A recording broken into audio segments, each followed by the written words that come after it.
Okay, well, it's 2 o'clock, and I think we will make a start with our talk. Can I say a very big welcome to both Nick Harris and Georgina Salmon, who have very kindly offered to do a presentation around exploring biodiversity at the Bicton campus. And so we're going to find out a little bit about the wealth of wildlife that's there on the Bicton campus and what they're doing to find out about it and perhaps to promote biodiversity. So just a little bit I've got a little bit of a biography of Nick. So Nick is the grounds manager at Bicton and Stoke and is an advocate of sustainable practices within grounds maintenance to promote and enhance biodiversity. So we're really looking forward to hearing what you have to say, Nick, about that. So I'm just going to ask if any of you joining the session, if you can just keep your microphones off. There will be an opportunity to ask questions. If you'd like to do that, please do raise your hand and we can answer those as we're going through, or maybe perhaps leave it until the end of the session. And what we will do is listen and take down any notes and make sure that we've picked up on anything that's really crucial that we can then pass on to our external communication team, because it's really good to be able to share some of the nuggets of information that are going to come through this talk as part of Love Our Planet Week. So I'm now going to hand over to Nick and to Georgina. Thank you, Carol. Thank you for the introduction. I'm just going to share my screen quickly.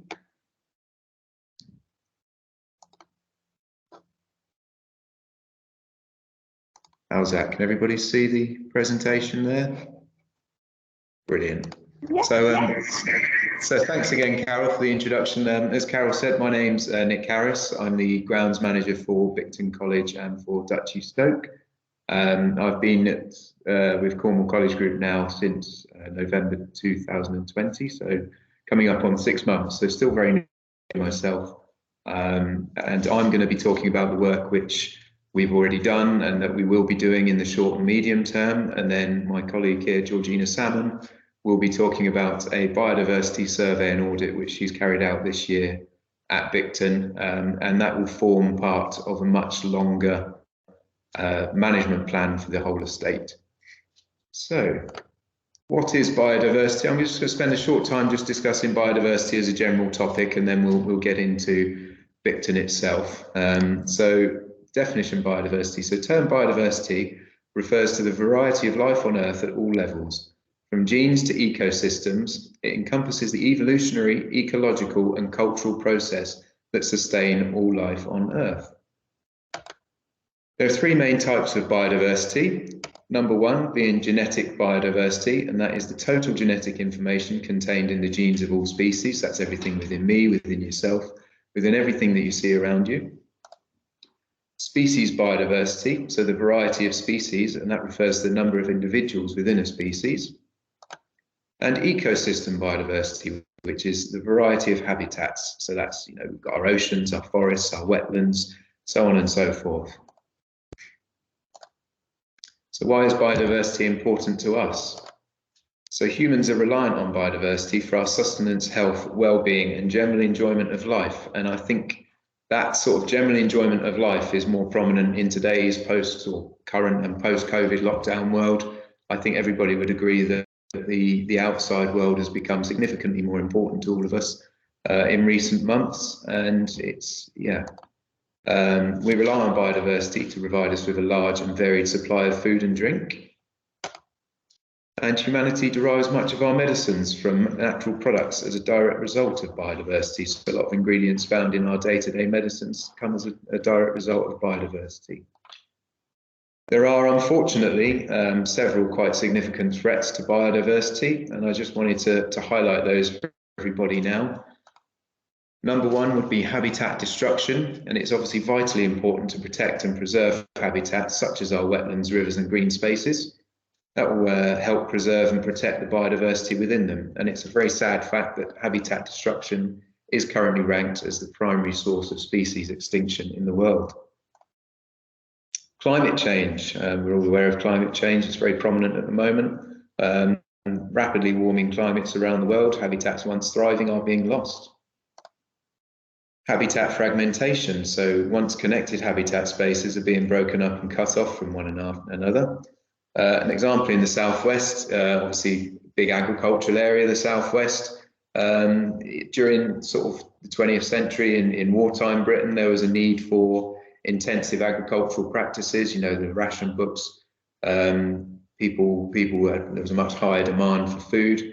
So we moved away from the traditional method of farming, the traditional hay meadows, which would perhaps be cut once a year.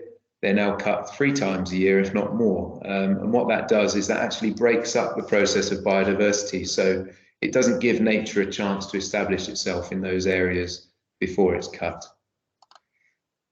Pollution, so the introduction of harmful chemicals such as pesticides and herbicides has a detrimental impact on habitat and species.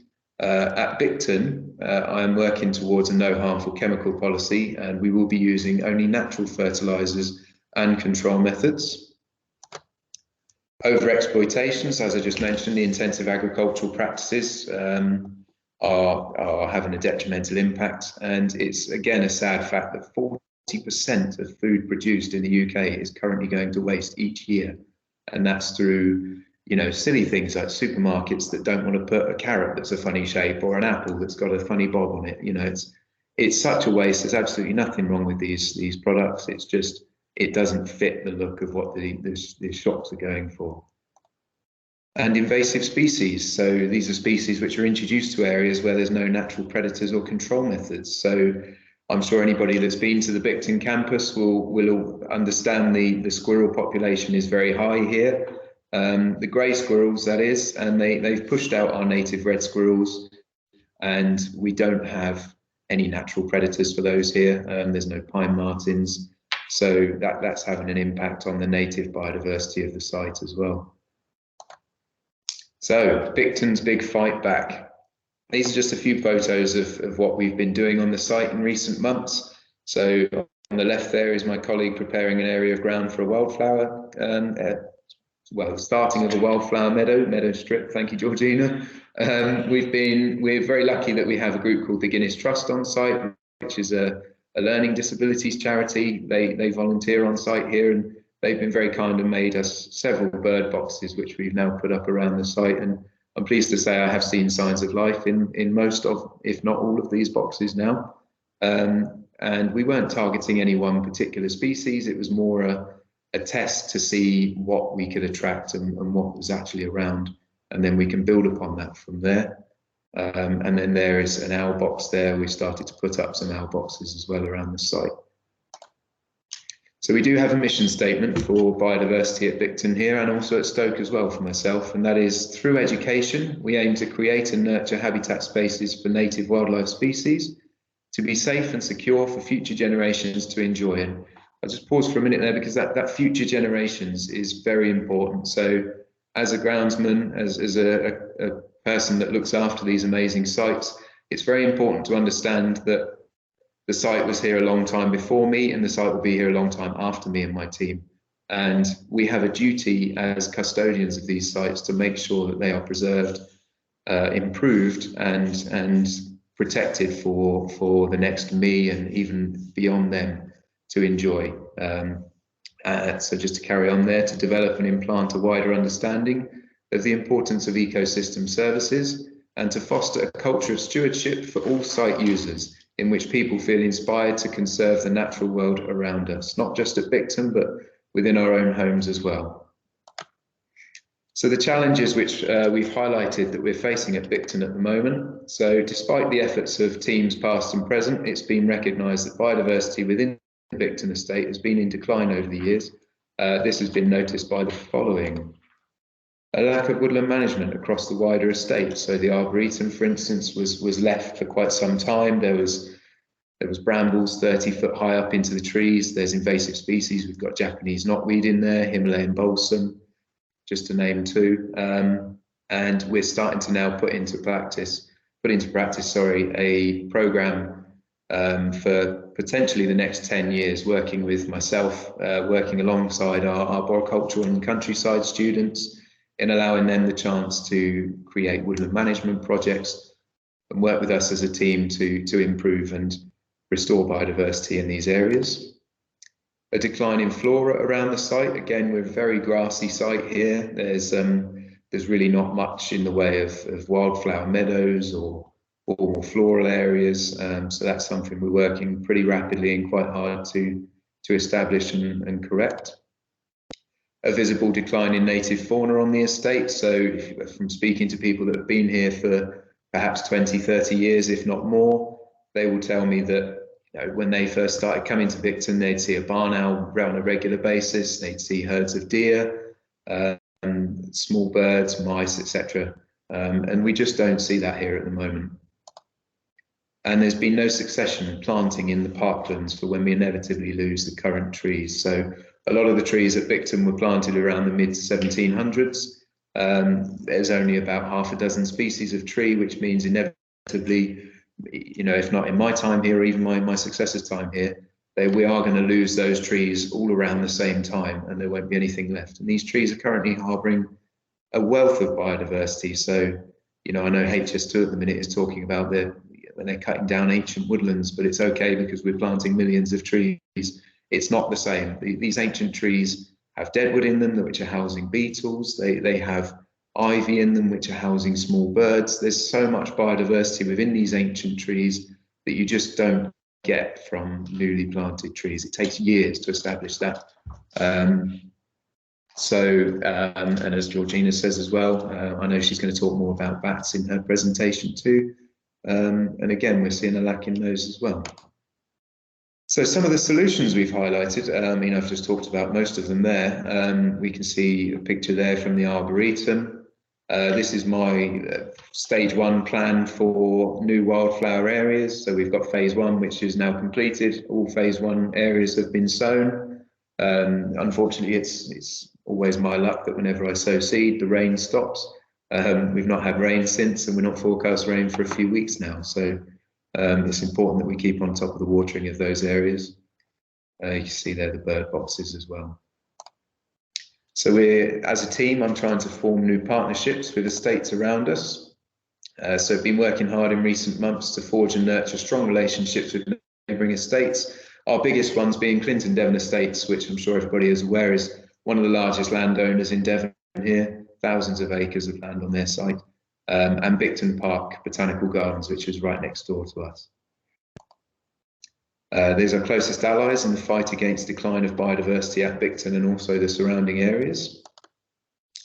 Working hard with colleagues across all 3 organisations to install and create functional biodiversity corridors between estates, so that includes our wildflower areas. Being achieved by combined efforts in woodland management, the creation of new adjoining wildflower meadows. We're creating projects to improve water quality in the Aldergrove, which is our wetwoods here. Several streams run through there, as well as streams and lakes which pass through all 3 of our estates. We're utilising and sharing our resources now. So we're having a group of Clinton Devon volunteers will be coming in throughout the summer, for instance, to help us tackle the Himalayan balsam that we have in the Aldergrove. We're sharing our knowledge and expertise, as well as the manpower which the college is able to provide. Obviously, we're a land-based college. We've a number of students that share very similar interests, a number of staff that share the same interest. So we're really lucky here that everybody's kind of prepared to fight the same fight and do what needs to be done to make sure that we're protecting the space around us.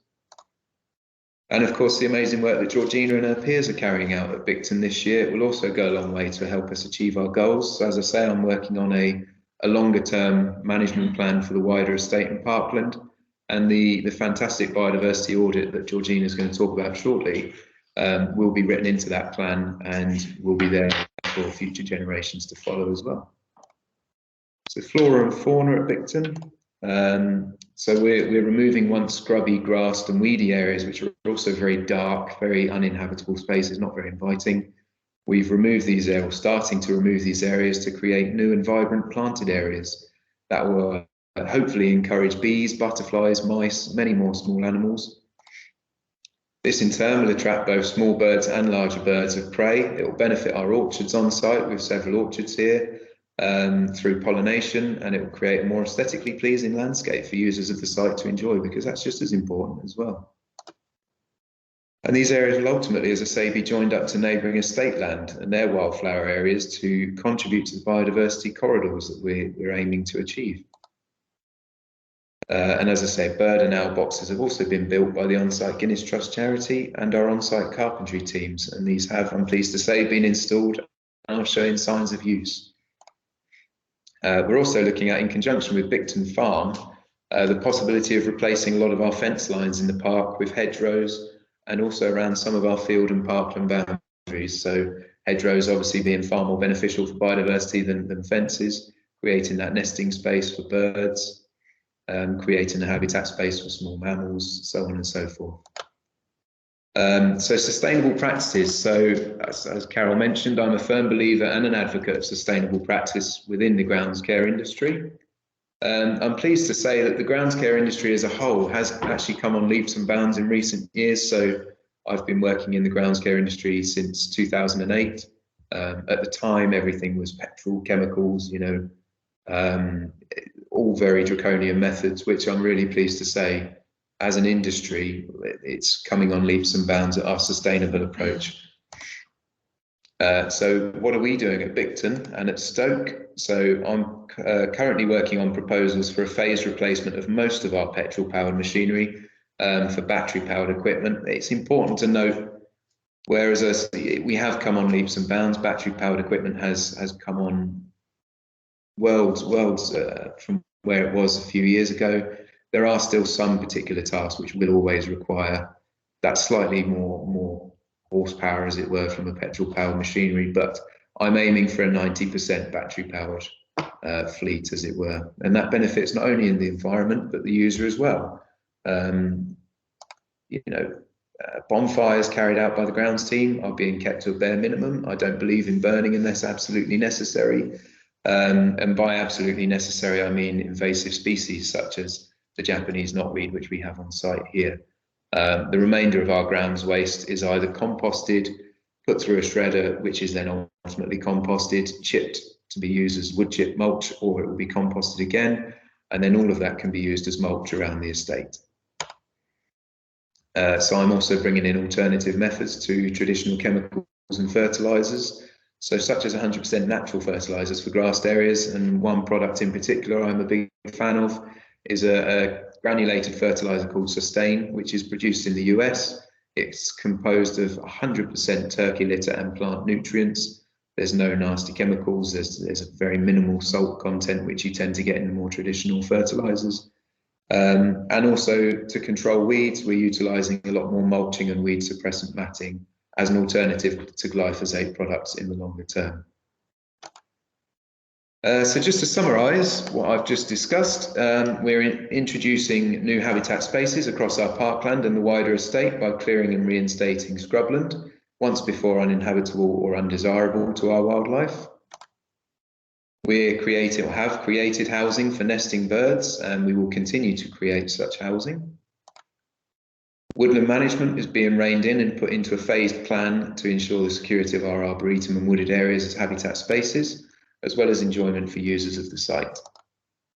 Exciting new partnerships are being forged both internally and externally via neighbouring estates.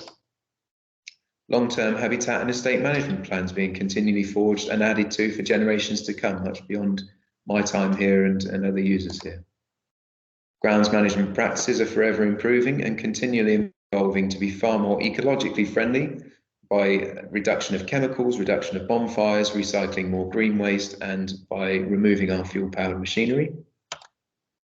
And I'd like to just finish off with just to say that what seems like minor changes and additions to you and I, in fact, makes a massive impact on biodiversity and the natural world around us. As long as it's done in a phased and managed approach, it will do a hell of a lot for the natural world. Everything that we're doing here, albeit we're on a large scale here, are all things that we can all do in our own back gardens at home, whether it's putting a bird box up in the tree, whether it's allowing a section of your lawn to grow slightly longer to allow the wildflowers to come through, It's all things that we can be doing at home, you know, log piles in the garden, leaving a leaf pile, and you would be amazed at the benefits that has to the natural world around us. So I'm going to say thank you very much for listening to my section. I'm going to pass you over now to Georgina, who's going to discuss her findings from the biodiversity audit this year.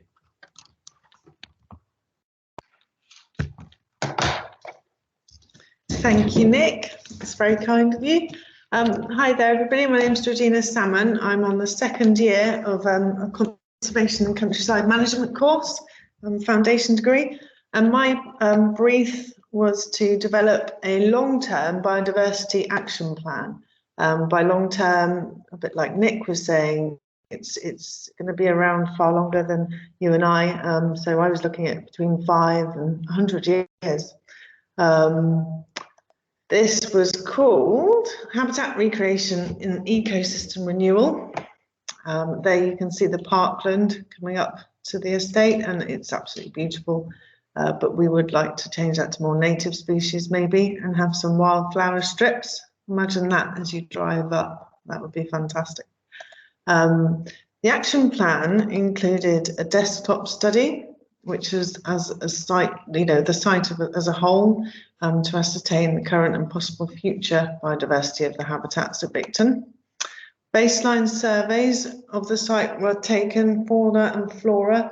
This would need to be carried out far more extensively if management plans are implemented, because you need to know what you have on a site before you can try and manage it. But for this purpose, we conducted water and soil tests to ascertain nitrate and pH levels of the soil. And we also did, within lecture time, some practicals on tree surveys. As Nick said, we've got some beautiful specimens of the ancient and mature trees around the parkland. So we did some tree surveying to establish successional planting. Here you can see Bicton College within the local area. This is a map showing it encompassing, it's a 350-acre site. Around it you can see lots of farmland, lots of copses, little plantations. It's quite a diverse landscape. This is using magic maps. Any changes or renewal of habitat should be implemented with farming in mind. This because the southwest is essentially certainly an agricultural landscape, especially around this area. This is a map displaying current FdSc sites. Now you can see my beautifully rendered mark for Bicton, the little cross there. And you can see the East Devon Pebblebed Heaths, they're the FdSc sites. There is an opportunity to use the site as a stepping stone for areas of FdSc. So, I mean, you've got your Pebblebed Heath close to Bicton vicinity. Biodiversity is fundamentally about diversity of species with varying habitats across the southwest. So let's imagine the potential increase of species if they've got connective corridors that they can use. If we increase, instead of just farmland, if we increase our diversity and our biodiversity with varying habitats. This map indicates the possibility as well. You've got lots of heathland around here, and that connects up to Clinton Devon Estates, as Nick was saying, who we will be working with. And it all, yes, shown in purple, and that shows how close it is. And it's amazing what could be done if we link up and improve that habitat. I used a map here, which was an old restoration plan from the 90s to divide up the various sections of the Bicton site. So you can see here, you've got arable, each location assessed for use, health and possible habitat renewal, regeneration and target species. So my document in the end had a table and had each section and suggestions for increase of biodiversity in those particular sections. And here we have a beautiful picture of the landscape, but it's not a very diverse landscape, is it? Its farmland bird populations declined by 57% since 1970. That's the figure from the RSPB. Now, with nearly 3/4 of the UK it's farmed, it's equal to most of our landscape. This is what makes Bicton such a brilliant case study to increase biodiversity. If this is our landscape and biodiversity is decreasing, then we need to change what we are doing to increase that biodiversity. And we'll talk about how that happens a little bit later.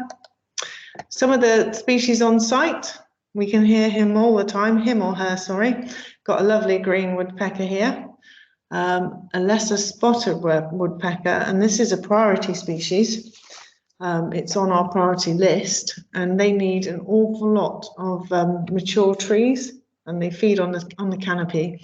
So they're the size of a sparrow, believe it or not, but they're greatly declining in numbers. I believe it's between 1,000 and 2,000 pairs in the UK. And with loss of hedgerows to make arable farming more convenient, obviously those mature trees within the hedgerows linking habitats together are disappearing or have disappeared. So an increase in the hedgerows and the tree species would benefit these creatures. And then you've got the bat, Dor Benton's bat, and they regularly use the deadwood, and they hide in the crevices and roost in the crevices of the ancient trees and mature trees around the site. All populations that we need to see more of. Wood pasture is a priority habitat. That's what we have on site. It supports an array of species, including vertebrates, invertebrates, bats. The pasture on the farm side is suitable as a wetland habitat. As you can see here, beside Will, you've got new wetland area, and that's been created by the beaver. It's helped by the industrious ecosystem engineer, the Eurasian beaver. They are currently altering the landscape, as you can see. What's more, this is new habitat, and it will support wildfowl and wetland specialists, so bird species, which is fantastic. And I do see a future very far down the line, perhaps, where Bicton could utilise that the spaces for the environment and perhaps create a proper nature reserve or a wetland that people could come and pay and visit and enjoy that space. A little bit like RSPBE or something like that. It's about connecting to people as well as nature, and with more power and more people, more charities, then you'll have more clout and you'll create better spaces for the environment and for wildlife. So we've got my colleague Will here on the left, and that was done during the tree surveying, and it was a wonderful afternoon because you can see the habitat these ancient trees provide is significant for all species. Right, and we move on to how do we increase biodiversity? There's quite an increase in the thought of conservation and conservation grazing in recent literature.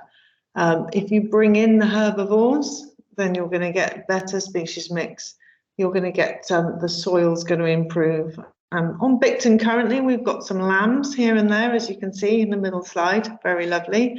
But just imagine if we could have some maybe ruby reds or some bouncy Galloway. Oh, I've gone too far, apologies. And some Exmoor ponies because I love ponies. So conservation grazers are becoming a more accepted method of managing the landscape. Natural processes from the soil to the organisms who depend on them significantly increase biodiversity. These changing times with climate change, Bicton could be at the fore of these new habitats. Slow raised, pasture-fed beef, ironically a return to a more traditional way of farming, a far more sustainable one. So you're talking about more expensive meat, really. You're talking about low sort of meat that's raised long and slow. You pay a better price for it. We don't have to compete with the supermarkets. There's now a massive trend for people to be, more upmarket, shop from farm shops. Well, we could even create farm shops. They could be across the whole Cornwall site eventually. And what better way to teach people coming up through the, I don't want to say food chain, so I will, through the food chain, and learning about agriculture. We return to a more sustainable, lower input method of farming, more like, your grandmothers before you. And that would become more sustainable. You'd have crop rotations, and that would greatly improve biodiversity, because you'd have all the diverse structures. You'd have long grass, you'd have scrubland, you'd have ponds, you'd have rivers, you'd have trees, all sorts, and that would provide more space for more species. Priority habitat for the Devon Redlands. Every area in the UK is segmented like this. If you go into Natural England and have a look, I'm just going to focus on the emboldened ones. So you've got lowland meadows here. We've also, these are the other habitats that are priority for this area, but quite unlikely we have the wood pasture and parkland, which are back priority, rivers, oh, again, too eager. And I'd like to say that the orchards as well, and they are being, at the moment, I think they're being regenerated, aren't they, Nick? So the orchards also provide a wonderful habitat for species. Some of the priority species at Bicton, we have the beavers, the waterfowl and waders, invertebrates. Everything starts from the ground up. So livestock grazers as well, bats, priority species we have here. You've got the bats, dormice in the aldergrove. Now with the aldergrove, it's a beautiful habitat, but it needs some management, and bringing back some coppicing would really help the dormice population. I know there's a lot that can be done in there.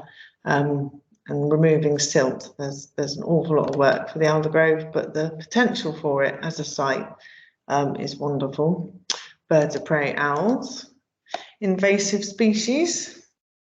I've got there's the rhododendrons, there's Himalayan bolton, Japanese knotweed, and grey squirrels. So yes, control measures would have to be brought in with those. I would like to say with the scrub, we could do with some scrub, but just not, you know, you could have it in sites dotted around, and that would need to be managed, because there are many species that do rely on the scrubby kind of nature of the landscape.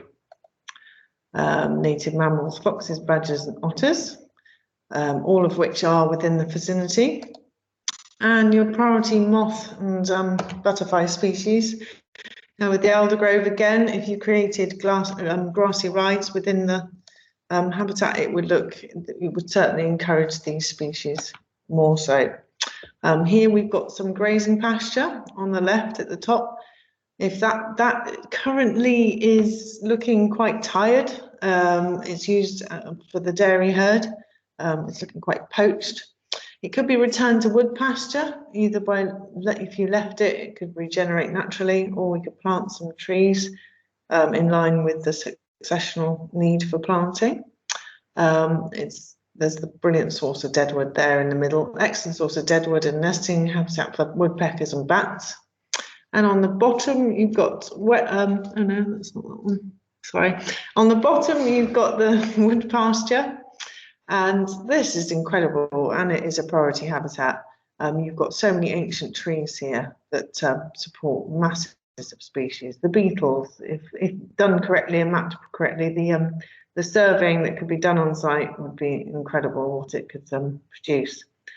And if you also, like Nick said, got down those fences and created laid some hedges, you'd support connected corridors between each site across the whole site, which would significantly increase biodiversity as well. Farmland birds we'd like to encourage. We've got the cell bunting, we've got the lapwing, the curlew, and I've put the woodpecker in, although there was some talk this would be unlikely. A site that I read about was the NEP project in Suffolk, and they've very much gone back to natural processes, and it's a massive country estate, that is, much grander scale than here.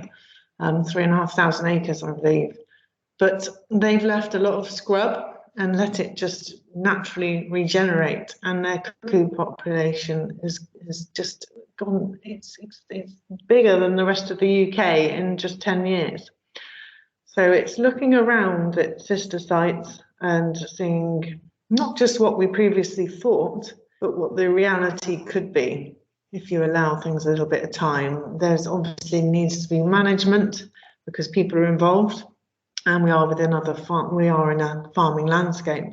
But imagine if there was a consensus between those landowners to allow all of these habitats to thrive. it would be quite incredible. Here you've got some lovely pictures. Native lowland breeds such as the belted Galloway or ruby reds. Now, quote me if I'm wrong, but there was a herd of ruby reds. I don't know if they're still here. I probably should know that. But yes, I've seen pictures within the site, old photographs of these Devon ruby reds. They're brilliant cattle because they rip up the grass and they develop this structure in the grass, and their heavy hoof prints will get nice little potholes for your invertebrates.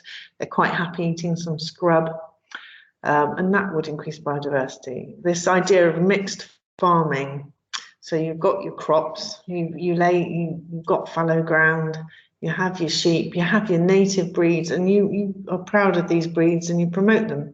So mixed farming allows natural processes to occur. Slow growing pasture fed beef is far more sustainable than intensively reared, faster growing breeds, as we discussed earlier. Designations, right. Bicton is within a site, a nitrate vulnerable zone, which basically means that the whole of this vicinity is at risk from agricultural nitrate pollution. So this is a way for the future of considering how we manage our land around us, because ultimately they go into our water courses, and it's pesticides, and they just destroy everything around them. So factors affecting the pollution of water, that is obstructive for use as drinking water. So this is why we did some water tests, and the water test came up with incredibly high 50 milligrams per litre, thank you, of nitrates in the Aldergrove, which is just amazing, really. That's at a level by the European and DEFRA. It's far too high to be having, as drinking water. Yeah, now you can see here the plant operations adjacent to the Aldergrove impact negatively to nitrate and silt levels. This has since been rectified, but wouldn't it be wonderful to remove plant ops completely and reinstate buffer strips of wildflower meadow or trees, just to sort of correct that kind of management? That would be the way we're looking for the future.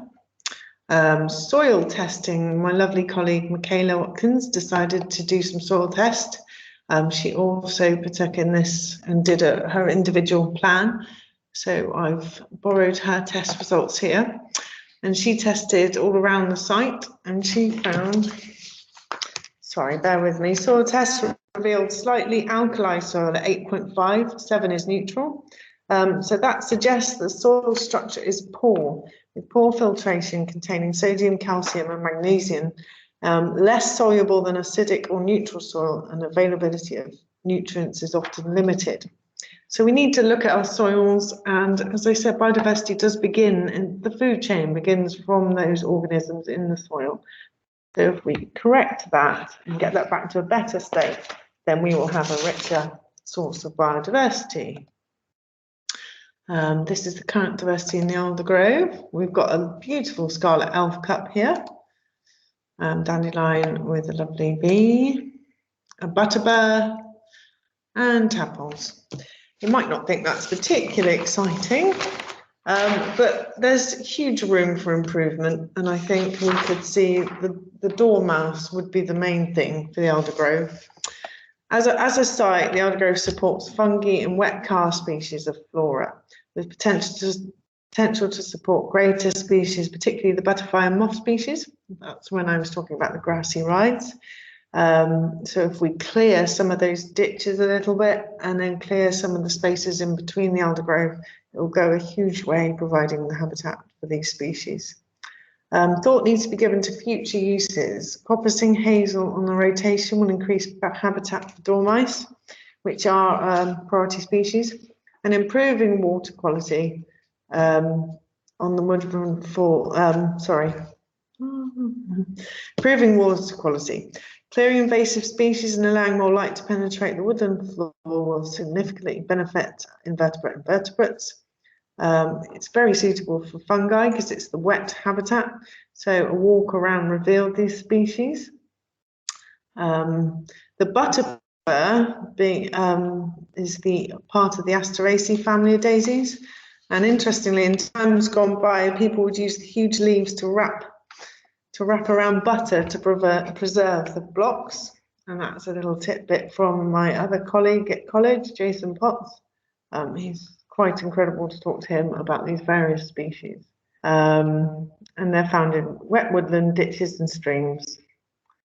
Yeah, so I mean, it's quite incredible, really. Most fungi are deeply linked to groups or species of animals.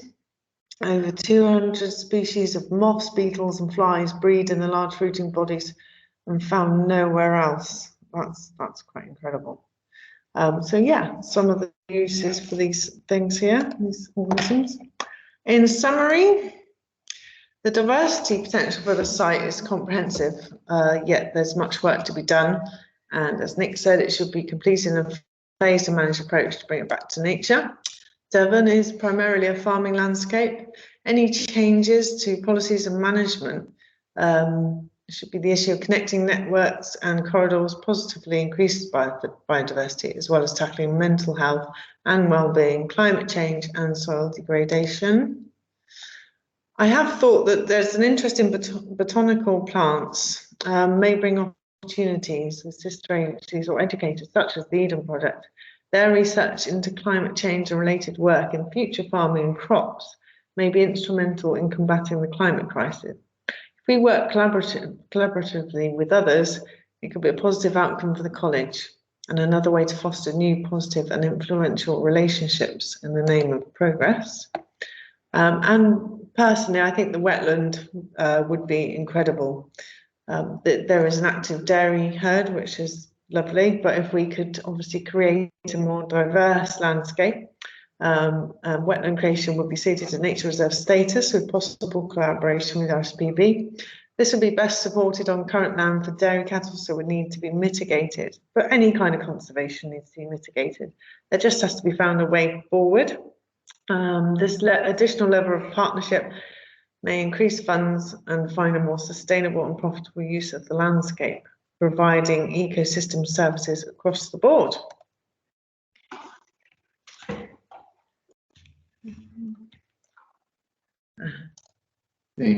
That brings us to the end of the presentation. Sorry, yeah. Can I, as your host, just say a massive thank you to both of you. That was so interesting and I've learned so much. It certainly prompted me to think about what we could be doing here at Rosewarne, and I would certainly be wanting our grounds manager here to link with you guys just to see, you know, what else we could put in place, because I think it's really important that we're sharing that across our sites and, you know, and into the wider community, as you say, all the links, you know, with local organisations and volunteers and things. It's incredible what you're doing, and the photos and things are absolutely superb. And I think, you know, it's great that you're thinking into the future about your, you know, legacy for Bicton. So thank you both. Has anybody got any questions that they'd like to ask? Peter. Thank you. Yeah, well done. That was really interesting to listen into. So just a bit of a heads up, I've taken on the CAM here at Bicton for Land and Environment. So what you've touched on over the last 45 minutes or so is really touched exactly what is in my mind thought as well. So I know we're hoping to work together, but just moving forward from where we're to, I've already authorised in the whole estate. I know you've done a survey around the actual parkland and the arboretum and that sort of area, but we're doing a full habitat survey as such for the whole estate of Bicton, including the farm and everything. So that's been undertaken over the next few months with the plan to put the direction of where actually the farm and the whole estate is going. So we're all working together in the right direction.